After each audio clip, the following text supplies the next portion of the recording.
तो नमस्कार, स्वागत और अभिनंदन है आप सभी का एक बार फिर से जय गुरुदेव एजुकेशन अड्डा पर। आज हम एक नया टॉपिक लेकर आए हैं राजस्थान आर्ट एंड कल्चर से रिलेटेड। राजस्थान के संत और संप्रदाय के बारे में। कल हमने राजस्थान के संपूर्ण लोक देवी देवताओं के बारे में पढ़ा।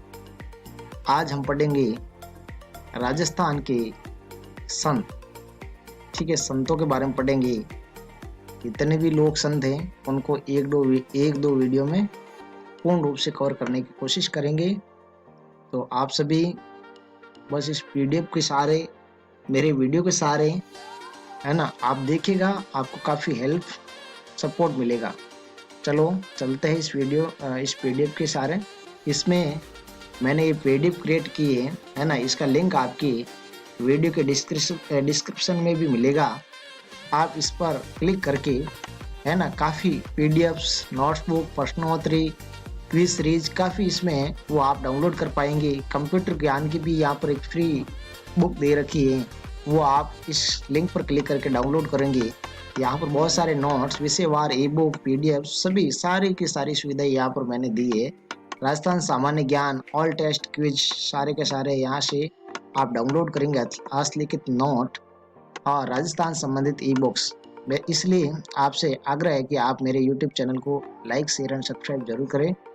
अब बात करते हैं राजस्थान की लोक संतों की। कल हमने लोक देवताओं के बारे में पढ़ा है। अब कौन कौन से हमारे यहाँ संत हुए और संप्रदाय कौन कौन से बने, तो बात करते हैं आराम से। लोक संत, राजस्थान के लोक संत। तो पहले संत आपके दादू दयाल जी, है ना। दादू दयाल जी के बारे में बात करेंगे। ठीक है, दादू दयाल जी का संपूर्ण जीवन परिचय और दादू दयाल जी किस प्रकार से अपने जीवन में एक भक्ति शाखा की जोत जलाकर चाहते हैं और इनके पीछे संप्रदाय में लोग जुड़ते जाते हैं। बात करते हैं दादू दयाल जी के बारे में। तो दादू दयाल जी का जन्म स्थान है वो अहमदाबाद में हुआ, है ना। जन्म इनका अहमदाबाद में हुआ था, ये बात गौर से याद रखिए। इन्हें राजस्थान का कबीर कहा जाता है।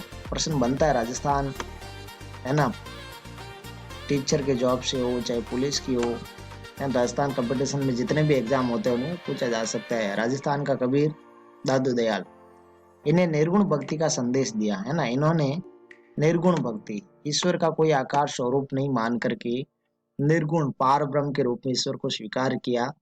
इस भक्ति धारा का इन्होंने प्रचार किया। निर्गुण भक्ति धारा। एक होती है सगुण, जिसमें मूर्ति पूजा वगैरह, ईश्वर की पूजा की जाती है तस्वीर द्वारा, भगवान को मान कर। इन्होंने कोई भगवान को मानना नहीं है, केवल निराकार ब्रह्म की पूजा की है।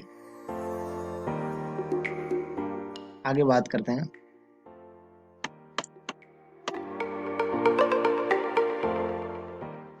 इनका जो मुख्य केंद्र है, पीठ है दादू संप्रदाय की, ये नारायणा जयपुर में है। दादू दयाल की मुख्य पीठ कहाँ पर? नारायणा जयपुर में। आमेर की राजा भगवंत दास ने फतेहपुर सीकरी में दादू दयाल जी से मुलाकात की थी। जो भगवंत दास जी थे, है ना, बारमल या बिहारी मल के पुत्र, इन्होंने दादू दयाल जी से मुलाकात की थी फतेहपुर सीकरी में।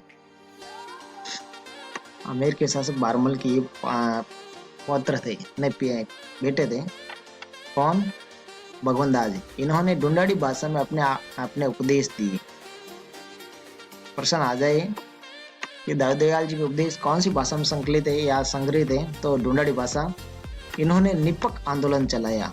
ये भी प्रश्न बनने लायक है। निपक आंदोलन कौन से संप्रदाय में निपक आंदोलन चलाया गया, तो ये हो जाएगा दादू संप्रदाय। इनके सत्संग स्थल को अलग दरीबा कहते हैं। सत्संग स्थल को क्या कहते हैं? अलग दरीबा। ये सारे शब्द आप याद रखिए। निपक आंदोलन, अलग दरीबा, ढूंढाड़ी भाषा में उपदेश, मुलाकात किसने की, कहाँ पर की? फतेहपुर सीकरी में भगवंत दास ने। इस प्रकार से ये सारे के सारे आप याद रखिएगा। एग्जाम की दृष्टि से काफी महत्वपूर्ण और काफी ये आपके लिए फायदेमंद साबित होगा। बात करते हैं अगले पॉइंट की। तो अगला पॉइंट है दादू जी के 52 मुख्य शिष्य थे, है ना, इसलिए इनको 52 स्तंभ कहते हैं। जो 52 मुख्य शिष्य थे दादू जी के, उनको 52 स्तंभ भी कहते हैं। 52 स्तंभ, खंबे, है ना, ये मुख्य स्तंभ थे, अर्थात 52 तो मुख्य शिष्य थे, बाकी बहुत सारे शिष्य भी थे। दादूपंथी मर्त व्यक्ति के शरीर को जलाते या दफनाते नहीं है। दादूपंथी जो संप्रदाय के ये जो अन्यायी होते हैं, वो उनके शरीर को, जो भी उनके जो अन्यायी होते हैं या फिर उसमें संघ में शामिल लोग होते हैं, उनको दफनाते, है ना, जलाते या दफनाते नहीं है। वो सीधा का सीधा शरीर को, है ना, पहाड़ी इलाकों में या फिर जंगली इलाकों में छोड़कर आ जाते हैं, जिससे पशु पक्षियों का खाना बन जाए। वो पशु पक्षियों के लिए आहार का रूप में छोड़ देते हैं। भाई प्रकृति में जलाएंगे तो भी वो जल जाएगा, आप गाड़ देंगे या फिर उनको दफना देते तो भी वो दफन करके मिट्टी में मिलना है। तो इससे अच्छा है कि वो, है ना, उनकी एक परंपरा है, संस्कृति है, वो उनको गाड़ देते हैं, नहीं, उनको पशुओं के लिए खाने के लिए छोड़ देते हैं, भोजन के लिए। दादू जी का शव बहराणे की पहाड़ियों में रखा गया है, जिसे दादू खोल या दादू पाल का कहते हैं, ना। दादू जी का जो शव है बहराणे की पहाड़ियों में रखा था, जयपुर में ही, है ना, जिसे दादू खोल या दादू पाल का भी कहा जाता है। दादू का मंदिर जो है ना, दादू मंदिर को दादू द्वारा कहते थे, है ना, राम द्वारा, इस प्रकार से द्वारा, गुरु द्वारा, दादू ने मंदिर को द्वारा कहा है। मंदिर में दादू दयाल की पुस्तक वाणी की पूजा की जाती है। मंदिर में किसकी पूजा की जाती है? वाणी। दादू दयाल जी की पुस्तक वाणी है, इनकी पूजा की जाती है मंदिर में। वाणी पढ़ी जाती है, वाणी की पूजा की जाती है, ना कि कोई देवता के रूप में कोई मूर्ति विराजमान है। वाणी की पूजा की जाती है, बस याद रखिएगा। अब दादू संप्रदाय से संबंधित हम कुछ शाखाएं हैं, उनके बारे में देखेंगे। कौन कौन सी शाखाएं है, एक एक के बारे में विवरण देखते हैं। तो 5 मुख्य शाखाएं हुई थी दादू संप्रदाय में। कौन कौन सी? सबसे पहली खालसा शाखा, खालसा शाखा, दूसरी विरक्त शाखा, तीसरी उत्तरादि शाखा, चौथी खाकी शाखा और 5वीं नागा शाखा। बस ये शाखाओं के नाम ही हैं, इनके अलग अलग कार्य भी थे। तो ये शाखाएं हैं 5 दादू जी की, ठीक है। इसके बारे में आप पढ़ेंगे, जानेंगे। इन शाखाओं की आपको थोड़ी बहुत जानकारी भी होनी चाहिए, है ना। जैसे खालसा शाखा है, तो खालसा शाखा मुख्य पीठ, है ना, नारायण में स्थापित है। यहाँ के जो लोग एक ही जगह पर स्थिर रहते हैं और खालसा शाखा नारायण में ही स्थापित है। दूसरी शाखा आपकी विरक्त शाखा, ये घूमते फिरते जो गृहस्थी होते हैं, है ना, गृहस्थियों को उपदेश देते रहते हैं, वो विरक्त, गुम्मकड़ टाइप है, कहते हैं ना, मस्त कलंदर घूमता फिरता रहता है, वो विरक्त। ऐसा नहीं कि एक जगह पर टिक करके, विरक्ति की तरफ घूमते फिरते रहते। तीसरी शाखा आपकी उत्तरा, है ना, राजस्थान छोड़ करके जो बाहर चले गए, बनवारी हरियाणा में, उत्तरी भारत में चले गए, उसे उत्तरा शाखा में गिना जाएगा। और चौथी शाखा आपका खाकी, ठीक है। तो खाकी शरीर पर ये भस्म वस्त्र धारण नहीं करते ही, ठीक है, ये भस्म लगाते हैं और खाकी वस्त्र धारण करते हैं, बिल्कुल वस्त्र धारण करते हैं, केवल भस्म लगा करके फिर खाकी का वस्त्र जो होती है उनको धारण करते हैं। और 5वीं आपकी नागा शाखा, है ना, निहंग, ये भी घुमक्कड़ प्रवृत्ति के होते हैं। बस ये आपको ध्यान रखना है, घूमते रहते हैं, एक जगह स्थिर टिक कर नहीं रहते। चलो अगले अब बात करते हैं आगे, इनके बारे में विवरण और अधिक जानने का प्रयास करते हैं। दादू दयाल जी के कुछ शिष्य थे, इनके बारे में बात करेंगे। पहला शिष्य आपका रज्जब जी था, ठीक है। रज्जब जी सागानेर के पठान थे, ये पॉइंट याद रखिए। दादू जी के उपदेश सुनकर शादी नहीं की, आजीवन दूल्हे के वेश में रहे, ये पॉइंट आपको बार बार सुनने को मिल रहा है और बहुत जरूरी एग्जाम की दृष्टि से याद रखना, है ना। उपदेश, शादी की जो बात इन्होंने कहा, शादी नहीं करनी, गृहस्थ में रहना नहीं रहना है, और एकदम सन्यास की तरह हो गए थे, है ना। शादी के समय छोड़ करके सन्यासी बन गए और जीवन भर दूल्हे के वेश में रहे, ऐसे रज्जब जी थे। पुस्तक इनकी रज्जब वाणी और संवर्गी थी, किनकी? इनकी, रज्जब जी की। ये दादू जी के पहले शिष्य। दूसरा शिष्य है दादू जी का शिष्य सुंदरदास जी। सुंदरदास जी का मुख्य जो केंद्र है ना, दौसा गेटोलाव में, ठीक है, दौसा में क्षेत्र है गेटोलाव। वहां पर है। इन्होंने नागा शाखा की स्थापना की। सुंदरदास जी ने क्या की? नागा शाखा की स्थापना की। और मराठा आक्रमणों के समय जोधपुर के राजा प्रताप सिंह की नागा शाखा ने मदद की थी। अर्थात नागा शाखा के लोग ऐसे नहीं रहते, हथियारबंद रहते थे, ये हथियार भी रखते थे अपने पास, है ना, सैनिक का भी काम करते थे।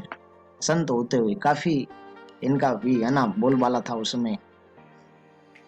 अब बात करते हैं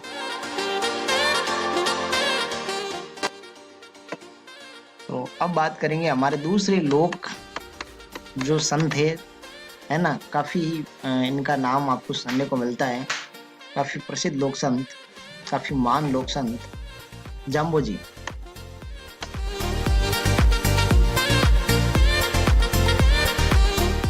तो जाम्बो जी का जन्म स्थान है पीपासर। पीपासर आपका नागौर में पड़ता है। वहां पर इनका जन्म हुआ था जाम्बो जी महाराज का। ये पवार राजपूत राजवंश से संबंध रखते थे। ठीक है, परिवार में इनका जन्म हुआ, पवार राजपूत, याद रखना है। पिताजी इनके लोहट जी जाट थे, है ना, लोहट जी थे पिता इनके। माता हंसाबाई थी। ठीक है, जाम्बो जी की माता का नाम हंसाबाई। जाम्बो जी को विष्णु का अवतार माना जाता है। जाम्बो जी को क्या माना जाता है? विष्णु का अवतार, भगवान विष्णु का अवतार। पॉइंट अगला है आपका, जाम्बो जी को वैज्ञानिक संत, है ना, कहा जाता है। अर्थात इन्होंने बहुत सारा ऐसा कार्य किया, है ना, जिससे कि लोग इन्हें वैज्ञानिक संत के रूप में पूजते हैं। औषधि वातावरण का और पर्यावरण की रक्षा की इन्होंने। समराथल बीकानेर में, है ना, अपने अनुयायियों को 29 नियमों की शिक्षा दी, है ना, उपदेश दिए इन्होंने 29 नियम। इसलिए इनके अनुयायी को विष्णु ही कहा जाता है ना। इनके अनुयायी जो लोग होते हैं, है ना, विष्णु धर्म के लोग, है ना, उनको विष्णु ही कहते हैं। 20 + 9, विष्णु का सीधा सा अर्थ 20 + 9 ना, 20 9, अर्थात 20 और 9 नियमों की पालना करने वाले, है ना, व्यक्ति विष्णु कहलाएंगे। इनका मंदिर है मुकाम बीकानेर। इनका मेला आश्विन अमावस्या को पड़ता है। ठीक है, मेला इनका जो आश्विन अमावस्या को पड़ता है, ये भी फैक्ट आप याद रखें।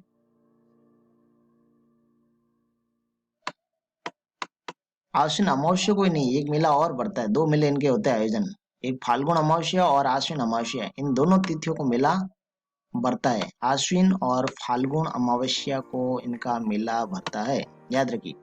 सिकंदर लोदी ने जाम्बो जी के कहने पर अकाल के समय बीकानेर में चारा भिजवाया था, है ना, इतना प्रभाव था। देखो, राजस्थान के एक लोक संत का तो चारा, सिकंदर लोदी देखो मान सम्राट था वो तो पूरा दिल्ली का, फिर भी इन्होंने, है ना, इनके कहने पर चारा भेजा। तो देख लो बुद्धिमत्ता, आईक्यू लेवल कितना था मान संत का, बंदे का। जोधपुर का जोधा वो बीकानेर का बीका भी जाम्बो जी की का सम्मान करते थे, जाम्बो जी का, है ना, पालन करते थे इनकी शिक्षाओं को। तो काफी राजस्थान में लोकप्रिय और पूजे जाने वाले लोक संत भी है ये। जाम्बो जी की शिक्षाएं क्या थी? तो जाम्बो जी की शिक्षाओं में आपके देखो 29 नियम थे ना, उन्हीं में से नियमों में से कुछ नियम यहाँ पर विशेष मुख्य प्रमुख नियम दिए रखे हैं। तो पहला है, हरे पेड़ों को नहीं काटना चाहिए। ये जाम्बो जी की पहली सीख है ना। हरे पेड़ों के आपको वृक्षारोपण करना चाहिए, आपको ज्यादा से ज्यादा प्लांटेशन करना चाहिए, ना कि काटना। सिर साठे रूक रहे तो भी सस्तो जान, ये जाम्बो जी, है ना, ने एक उक्ति कही थी जो खेजड़ली जो ये यहाँ पर हुआ था कांड, उसमें इस उक्ति का, है ना, पूरा सार्थक प्रयोग हुआ है। बलिदान दिया था किसने? रानी अमृता देवी, भाई अमृता भाई। जीव हिंसा नहीं करनी चाहिए, ये बहुत ही बड़ा एक इनका, है ना, संदेश है, काफी लोगों में माना जाता है। नीले कपड़े नहीं पहनना चाहिए, इनके द्वारा कहा गया। ठीक है, नीले कपड़ों का त्याग करना चाहिए इनके द्वारा, ये बात भी बताई। विधवा विवाह किए जाने चाहिए। देखो राजा कहाँ, ईश्वर चंद्र विद्यासागर, और इन्होंने भी विधवा विवाह का विरोध किया। बहुत पहले बात है ये, तो उनका जो उनके द्वारा सुना गया, और फिर ईश्वर चंद्र तो बाद में है। नशा नहीं करना चाहिए, काफी कुछ इन्होंने अच्छी बातें बताई है। तो आज इतना ही। जाम्बो जी के बारे में पढ़ा आपने, दयाल जी के बारे में पढ़ा, और समझा। अब कल बात करेंगे जसनाथ जी की।